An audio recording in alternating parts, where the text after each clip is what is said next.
नमस्कार, दिव्य होम से मैं फाल्गुनी आप सबका हार्दिक स्वागत करती हूँ।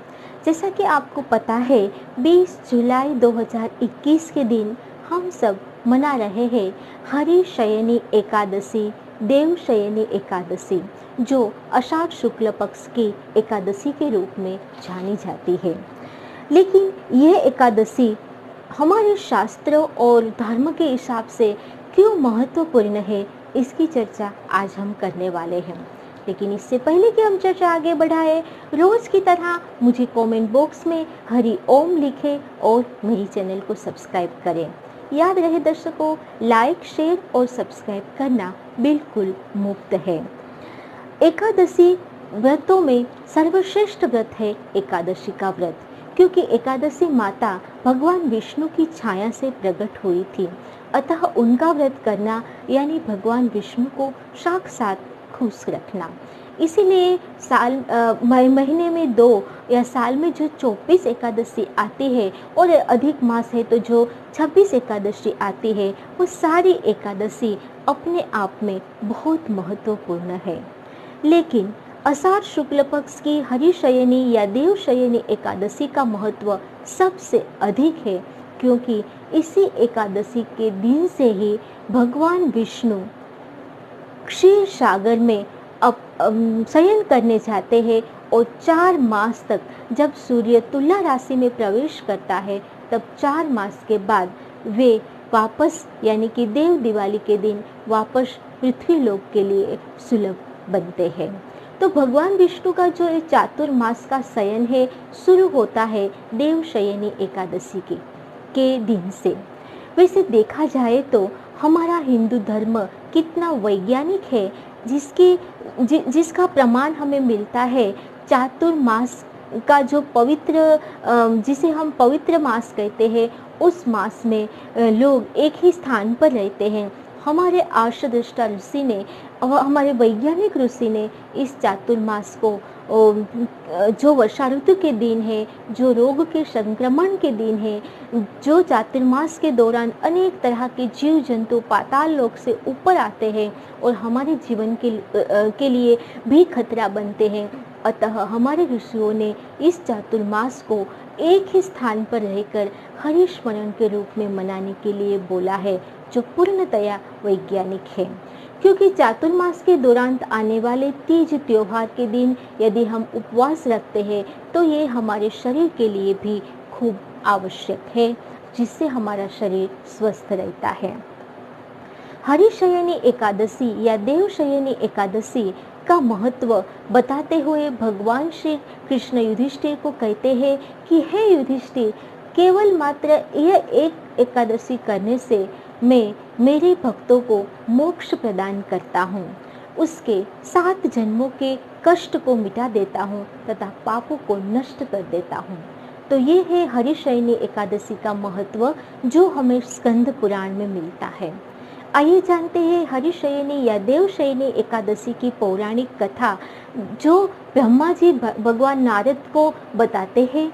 एक बार नारद ऋषि ने अपने मानस पिता ब्रह्मा जी से पूछा कि हे पिता, व्रतों में सर्वश्रेष्ठ व्रत कौन सा है? तब ब्रह्मा जी ने बताया कि सर्वश्रेष्ठ व्रत है हरिशयनी एकादशी का व्रत, क्योंकि एक बार सूर्यवंश के प्रतापी राजा मांधाता अपने प्रजा पालन के हिसाब से बहुत ही उत्साही और बहुत ही धार्मिक और मेहनती राजा थे। वे उनके राज्य में प्रजा बहुत खुश थी, धन धान्य से समृद्ध थी। लेकिन एक बार 3 साल के लिए उनके राज्य में अकाल पड़ गया। वर्षा के न आने से, अन्न की कमी से चारों ओर त्राही त्राही पुकारने लगा, जीव जंतु मरने लगे, मानव जीवन नष्ट होने लगा। ऐसे में प्रजापालक धार्मिक राजा बहुत दुखी होकर आगे ऋषियों से चर्चा विमर्श करने के लिए वनगमन करता है, जहाँ उन्हें मिलते हैं अंगिरा ऋषि। अंगिरा ऋषि ने अपने तपबल से जान लिया कि राजा मांधाता के राज्य में कोई एक ऐसा शूद्र है जो वेदों का पठन करता है और धार्मिक भावना से वेदों का अनुग्रहण करता है। अंगिरा ऋषि ने भगवान राजा श्री मांधाता को बताया कि ये सतयुग है। सतयुग में केवल और केवल ब्राह्मणों को वेदों के पठन का अधिकार है। ब्राह्मण के सिवा अन्य कोई वेद का पठन नहीं कर सकता। अतः आपके राज्य में एक शूद्र वेद का पठन कर रहा है और वेदों का आह्वान कर रहा है, इसी वजह से अकाल हुआ। तब उसका निवारण बताते हुए अंगिरा ऋषि ने राजा मांधाता को बताया कि आने वाली देवशयनी एकादशी के दिन आप पूरे राज्य में एकादशी का व्रत रखें, आप अपने परिवार के साथ रखें और दूसरे दिन द्वादशी के दिन पूरे विधि विधान से उसका पालन करते हुए ब्रह्म भोजन कराए। बाद में तुरंत आपके राज्य में अकाल की स्थिति खत्म हो जाएगी। देवशयनी एकादशी का व्रत करने के बाद राजा मांधाता ने पूरे विधि विधान से भगवान श्री विष्णु की उपासना की और दूसरे दिन पारण करते हुए ब्रह्म भोजन कराया कि तुरंत ही वर्षा ने अपना आगमन उस राज्य में कराया। अन्न की कमी खत्म होने लगी, जीव जंतु वापस खुश होने लगे और मानव जीवन खुशहाली में बीतने लगा। तो ये है हरिशयनी एकादशी की पौराणिक कथा जो हमें स्कंद पुराण में मिलती है। आइए जानते हैं एकादशी के दिन हम किस तरह से पूजा कर सकते हैं। ब्रह्म मुहूर्त में उठ के आपको हाथ में गंगा जल लेके संकल्प करना है एकादशी व्रत का और बाद में भगवान श्री विष्णु को पूरे विधि विधान से एक चौकी पर पीले कपड़े पर उनकी मूर्ति या फोटो को बिठाए, उसे 16 प्रकार से उसका पूजा पूरे विधि विधान से उनकी पूजा करे, मौसमी फल से भोग लगाए, कपूर से आरती करे और बाद में विष्णु सहस्त्र या ओम नमो भगवते वासुदेवाय जो भगवान का भगवत मंत्र है उसका पठन करे और पीपल की पूजा करके शाम को वापस भगवान श्री विष्णु को श्री हरि विष्णु को कपूर से आरती करके अपना व्रत समाप्त करें। दूसरे दिन सुबह द्वादशी के दिन ब्रह्म भोजन कराने के बाद ही आप अन्न ग्रहण कर सकते हो। ये है बिल्कुल सरल विधा। सरल पूजा विधि। आइए जानते हैं हरिशयनी एकादशी के दिन क्या सावधानी रखें। सबसे पहले तो कोई भी एकादशी के दिन आपको अन्न का त्याग करना है। एकादशी का व्रत 10वीं तिथि के शाम को ही शुरू हो जाता है, अतः 10वीं तिथि को आप चावल बिल्कुल न खाएं।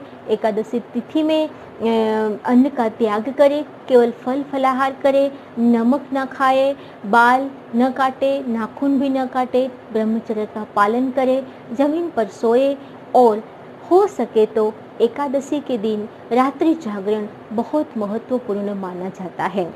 यदि आप अपने ऑफिस कार्य में या अपने दैनिक कार्यों में व्यस्त है तो केवल 12 बजे तक आप एकादशी का जागरण करें और पूरे दिन हरि स्मरण में अपना दिन बिताए। सोते उठते जागते बैठते भगवान श्री विष्णु का भगवत मंत्र बोले और इस तरह से एकादशी व्रत की समाप्ति करें। भगवान श्री विष्णु आप सब पर अपनी कृपा बरसाए। इसी शुभकामना के साथ जुड़े रहिए मेरे साथ दिव्य होम में। तब तक के लिए नमस्कार।